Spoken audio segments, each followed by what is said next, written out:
Shalom semuanya, perkenalkan nama saya Aprilia Valentina Happy Harsari. Saya adalah peserta PPG BAS 3 tahun 2025. Saya mengajar di SMP Budi Mulia. Terima kasih.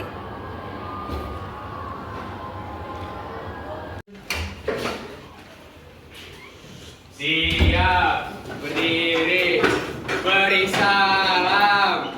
Selamat pagi, Bu. Selamat pagi anak-anak. Mengawali dengan berdoa. Mari kita siapkan hati kita untuk berdoa. Dalam nama Bapa, Putra, Roh Kudus. Amin. Allah Bapa yang Maha Kasih, terima kasih Tuhan untuk berkat dan hari yang telah Tuhan berikan kepada kami. Sekarang kami akan memulai pembelajaran ya Tuhan. Kiranya Roh Kudus-Mu menyertai anak-anak kami ini ya Tuhan, agar boleh menerima pembelajaran dengan baik dan dapat mereka praktekkan dalam kehidupan mereka sehari-hari. Terima kasih Tuhan Yesus, hanya dalam nama-Mu kami berdoa dan mengucap syukur. Amin. Dalam nama Bapa dan Putra, Roh Kudus. Amin. Baik anak-anak, sebelum kita mulai pembelajaran, supaya semangat, kita semua berdiri ya, karena kita mau menyanyi lagu rohani, seperti kalau kita menyanyi di sekolah minggu. Mari berdiri semuanya. Oke,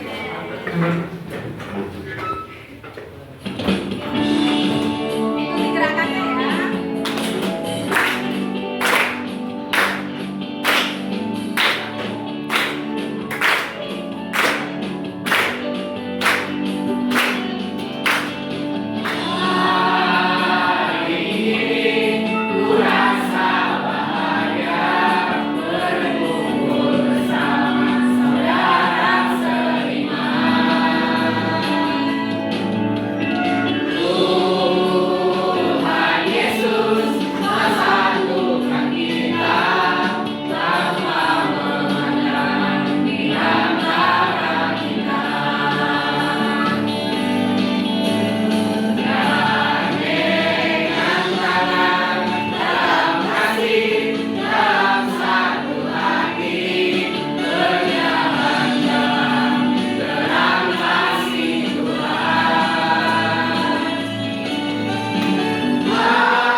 Oh. Ya, yuk. Ya, Ibu.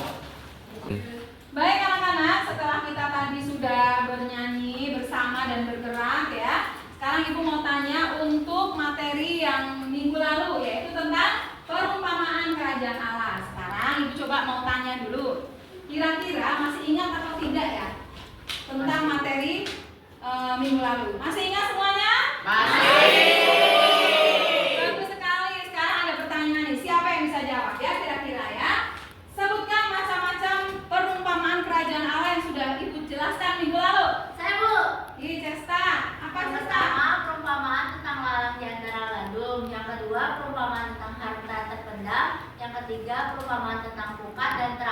perumpamaan tentang seorang penabur.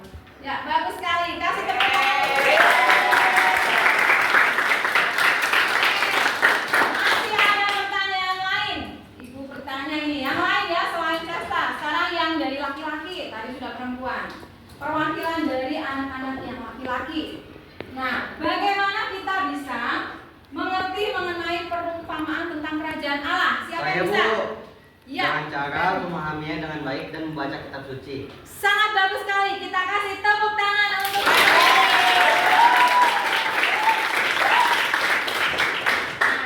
sekarang ada pertanyaan terakhir ini ya. Nah, mengapa Yesus dalam mewartakan kerajaan Allah harus menggunakan perumpamaan? Saya Bu, apa? Gak bisa. Yaitu supaya dapat dipahami oleh semua orang. Ya, sangat bagus sekali. Tepuk tangan. Tapi ada satu pertanyaan lagi nih ya. Siapa ini yang bisa jawab ya? Tadi sudah perwakilan perempuan, sekarang harus laki-laki yang jawab supaya seimbang. Pertanyaannya adalah, apa yang kamu pahami tentang kerajaan Allah? Saya Bu. Invest, bagus. Yesus mewartakan kerajaan Allah menggunakan perumpamaan agar mudah diingat dan mudah dimengerti. Iya, sangat bagus sekali. Baik anak-anak, setelah kita tadi bernyanyi dan beberapa pertanyaan tentang review materi minggu lalu, sekarang kita akan mulai untuk pelajaran berikutnya, yaitu bab 2 tentang panggilan murid Yesus. Sudah siap semuanya anak-anak? Siap. Bagus sekali. Baik anak-anak, untuk materi berikutnya tentang panggilan murid Yesus. Kalian sudah tahu ya bahwa pada pertama itu Yesus memanggil muridnya dengan jumlah berapa murid yang pertama? 12. Yesus yang selalu setia dan bersama-sama dengan Yesus. Kalian semua mau menjadi murid Yesus? Mau. Tentunya mau menjadi murid Yesus. Nah, di sini kita melihat bahwa proses pemanggilan murid-murid Yesus. Ini kita lihat di sini siapa ini tokohnya? 2 orang yang dipanggil pertama kali menjadi murid Yesus. Simon Petrus dan saudaranya siapa? Andreas. Betul sekali. Dan juga ini yang rela memanjat pohon untuk melihat Yesus. Siapakah dia? Zakheus ya. Nah, proses pemanggilan Yesus pada murid-muridnya adalah yang pertama, Yesus mengambil inisiatif sendiri. Inisiatif pertama adalah berasal dari Yesus. Yesus melihat bahwa Simon dan Andreas ini, dia adalah seorang yang giat dalam bekerjanya dan bertanggung jawab dalam pekerjaannya. Sebagai apa dia bekerja? Sebagai nelayan penangkap ikan. Nah, dia melihat dari situ ketulusan hati mereka, ya. Kemudian mereka kemudian Yesus memanggil 2 murid yang pertama itu, yaitu Simon Petrus dan juga Andreas. Kemudian setelah Yesus mengambil inisiatif memanggil 2 murid itu, kemudian ada tanggapan dari para murid secara spontan. Jadi ada yang mereka itu kemudian ragu, ada yang langsung mengikuti Yesus. Contohnya Andreas dan Simon Petrus pada saat dia dipanggil menjadi murid Yesus, ada yang masih ragu, ada yang kemudian ya saya ikut saja. Tapi Yesus mengatakan bahwa ya kalau kamu mengikuti aku maka jangan memikirkan hal-hal yang lain. Ya harus dengan spontan dia ikut dengan Yesus. Kemudian yang ketiga adalah yang dipanggil Yesus adalah orang biasa atau sederhana dan juga yang dianggap berdosa. Siapa di sini yang dianggap berdosa dalam gambar? Kenapa dia dianggap berdosa? Karena dia seorang pemungut cukai. Betul sekali, karena dia dianggap sebagai pemungut cukai. Banyak tidak disukai oleh orang, karena dia mengambil pajak yang sangat banyak pada orang-orang yang miskin, sehingga dianggap orang berdosa. Ya, jadi si Zakheus ini kemudian bertobat karena Yesus menghampiri si Zakheus ini ya di rumahnya. Akhirnya dia bertobat dan menjadi murid Yesus, salah satu murid Yesus. Nah, Ibu akan putarkan video tentang proses di mana Yesus memanggil muridnya, yaitu adalah Simon Petrus dan juga Andreas. Kita saksikan videonya bersama-sama.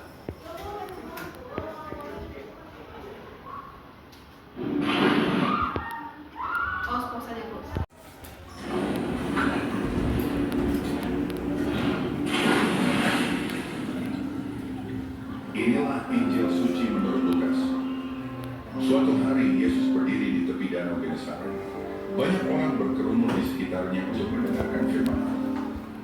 begitu antusias mendengar ajarannya, sehingga Yesus melihat dua perahu di tepi danau, milik para nelayan yang sedang membasuh jalan mereka setelah semalaman bekerja tanpa hasil.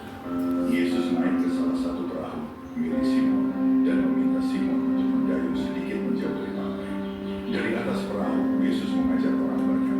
Setelah selesai berbicara, Yesus berkata kepada Simon, "Bertolaklah ke tempat yang dalam dan tebarkanlah jalamu untuk menangkap ikan." Simon menjawab, "Guru, sepanjang malam kami telah bekerja keras dan tidak menangkap apa-apa.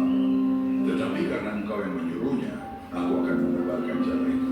Ketika mereka menebarkan jala, mereka menangkap begitu banyak ikan sehingga jala mereka hampir robek.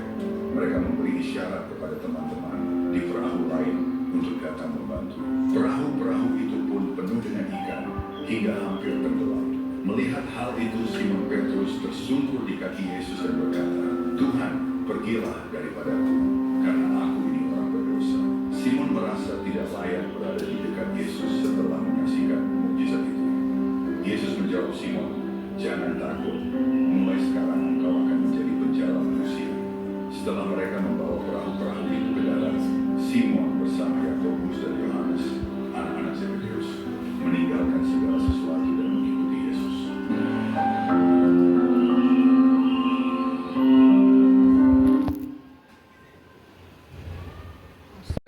Baik anak-anak, setelah tadi sudah kita menyaksikan video tentang pemanggilan murid Yesus ya. Sekarang ibu tanya pada sama kalian tadi yang sudah menyaksikan video tadi ya, siapa saja yang menjadi murid Yesus yang terpanggil mengikuti Yesus tadi? Siapa aja nama tadi yang tersebut di video? Simon, Yakobus, Yohanes, dan Zebedeus. Iya, bagus sekali. Ternyata semuanya menyaksikan dengan betul ya videonya. Nah, kalau begitu berarti ada beberapa murid Yesus yang kemudian mengikuti Yesus ya, karena melihat mukjizat yang tadi dilakukan oleh Yesus. Nah, sekarang syarat menjadi murid Yesus itu apa kalau kita lihat dari video tadi? Meninggalkan dan mengikuti Yesus. Betul, meninggalkan apa yang dia punya, kemudian mereka pergi untuk mengikuti Yesus.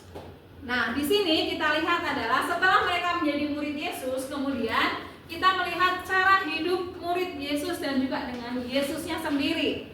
Ya, yang pertama mereka bertekun dalam pengajaran para rasul. Ya, jadi mereka bertekun dalam pembelajaran. Jadi mereka selalu belajar terus menerus karena mereka adalah saksi dan mereka bertugas untuk mewartakan tentang Yesus atau ajaran tentang Yesus. Kemudian mereka berkumpul dan memecahkan roti dan berdoa. Ya, kalian pernah menyaksikan Yesus bersama murid-muridnya memecahkan roti dan juga melakukan perjamuan? Pernah sekali ya, ada videonya di dalam Alkitab juga ada. Kemudian mereka menjual harta miliknya untuk digunakan bersama. Artinya punya sendiri itu adalah milik bersama. Kepunyaan pribadi menjadi kepunyaan bersama. Kemudian yang terakhir adalah memecah roti dan berdoa sambil memuji Allah. Jadi mereka itu tidak melupakan dan tidak melupakan berkat yang diberikan oleh Tuhan, tapi mensyukurinya dengan cara memuji Allah. Ya, ini contohnya. Sekarang ibu tanya sama kalian. Nah, ini apa yang dilakukan oleh mereka? Makan bersama. Kalau ini mendengarkan ajaran yang sedang diperdengarkan oleh Yesus ya. Mereka duduk bersama kemudian mendengarkan dengan baik seperti kalian saat ini. Ibu menjelaskan, kalian mendengarkan dengan baik sehingga apa yang ibu sampaikan benar dapat kalian terima juga dengan baik. Nah, kalau ini mereka apa? Bersekutu bersama. Kalau kalian di lingkungan bersekutu contohnya seperti apa? Berkumpul bersama saudara seiman. Nah, berkumpul bersama dengan saudara seiman dengan doa bersama. Apalagi bulan ini adalah bulan Rosario. Maka persekutuan bersama adalah berdoa Rosario. Gitu. Nah, ibu akan ada tugas kelompok untuk kalian. Tugas ini adalah tugas diskusi yang akan dipresentasikan.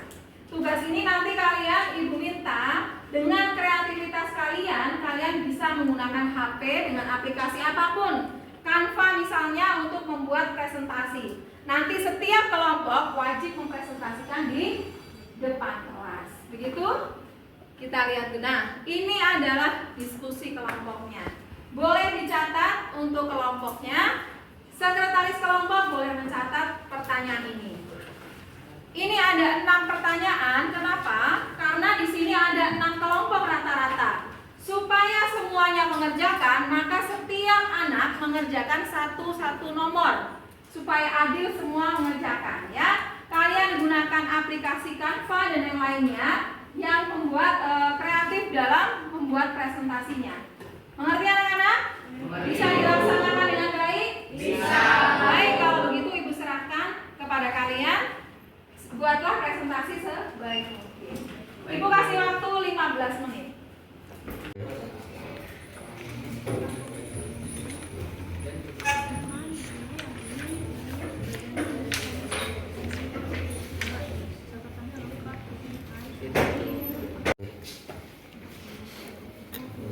Kemarin tuh jadi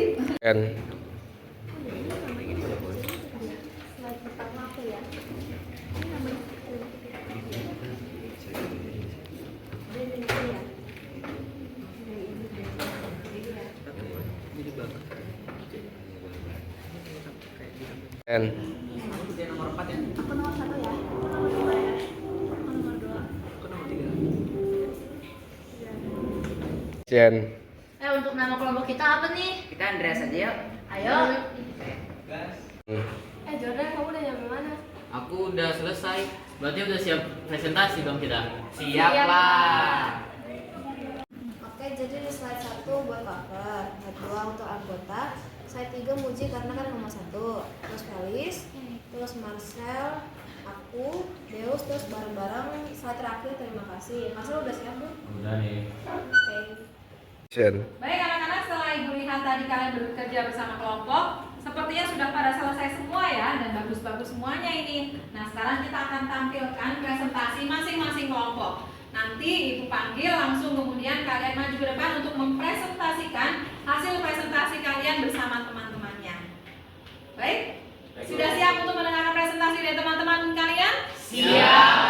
Bagus sekali. Kita akan melihat presentasi dari kelompok Simon Petrus. Silahkan maju ke kelompok Simon Petrus. Terus akan mempresentasikan tugas kelompok agama. Tapi sebelum itu izinkan kami untuk memperkenalkan diri. Selamat pagi Bu April dan teman-teman semuanya. Pagi. Kali ini kami kelompok Simon Petrus ingin mempresentasikan tugas kelompok agama. Tapi sebelum itu izinkan kami untuk memperkenalkan diri. Saya Muji sebagai pengarah presentasi dan Nicholas sebagai pembawa materi, Marcel sebagai IT, Felix sebagai anggota, dan Nikita sebagai notulen. Selamat menyaksikan. Enggak. Soal kelima, bagaimana cara mengikuti Yesus? Saya memilih memikul salib. Pengertian memikul salib adalah kesetiaan seorang pengikut Kristus untuk menanggung penderitaan, kesukaran, dan beban hidup demi mengikuti Yesus, serta untuk mengorbankan keinginan dengan diri demi kebaikan orang lain, seperti yang diajarkan dalam Injil ini. Bukan hanya soal kematian fisik, tapi juga tentang kematian terhadap ambisi duniawi, kesetiaan pada ajaran Kristus, dan mengasihi sesama. Apakah ada pertanyaan? Saya Mus.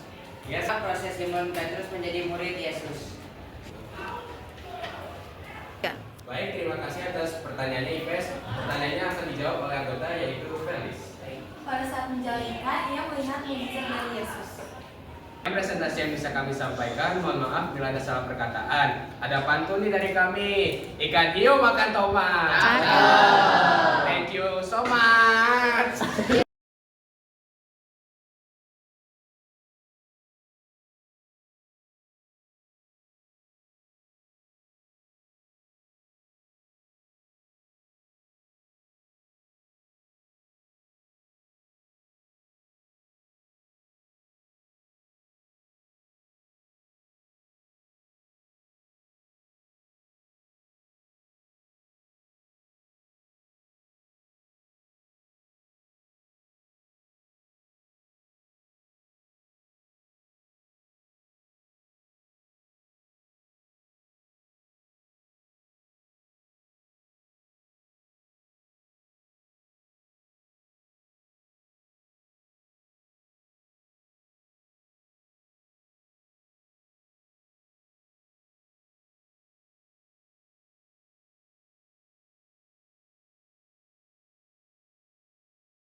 bagus sekali dan kalian sudah siap mau bernyanyi lagi, maka kita akan putarkan lagu. Namun sebelumnya nanti akan ada tugas dari Google Form tentang tugas kita hari ini. Sudah siap semuanya? Siap. Dan nanti ada beberapa tugas refleksi juga. Nanti dikerjakan ya setelah ini ya. Baik, kita akan bernyanyi bersama memuji nama Tuhan.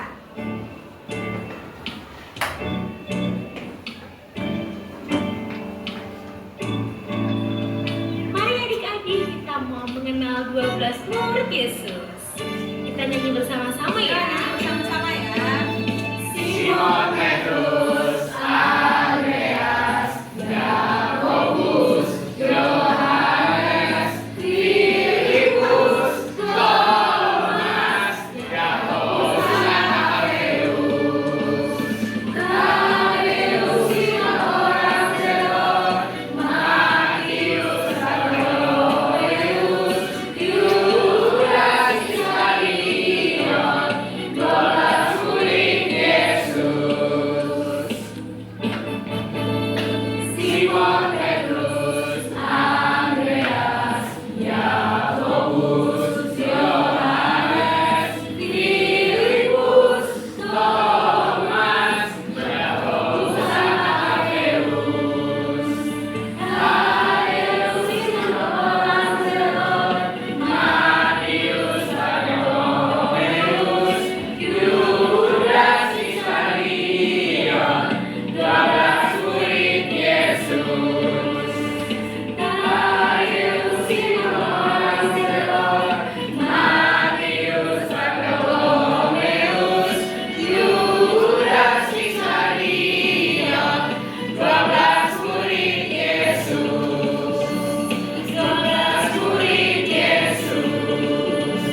12 murid Yesus.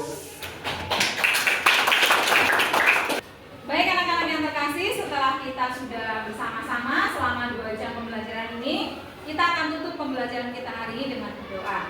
Dalam nama Bapa dan Putra Roh Kudus, amin.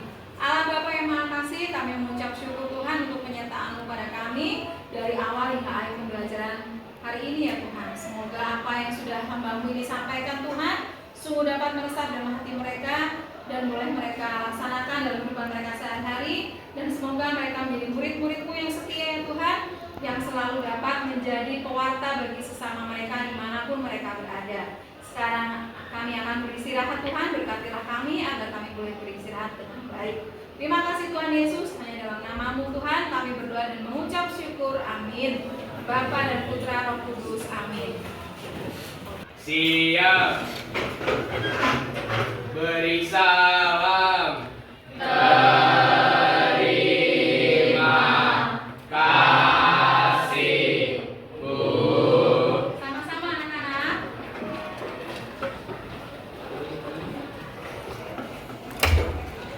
Berikut adalah hasil penilaian antar kelompok presentasi. Setiap kelompok menilai kelompok lain yang sedang presentasi, kemudian mereka menuliskan hasil penilaiannya di selembar kertas. Untuk tugas refleksi dan juga uji kompetensi, saya juga tugaskan anak-anak. Tugas saya berikan dalam bentuk Google Form. Untuk penilaiannya dan juga pertanyaannya sudah saya lampirkan dalam modul. Terima kasih.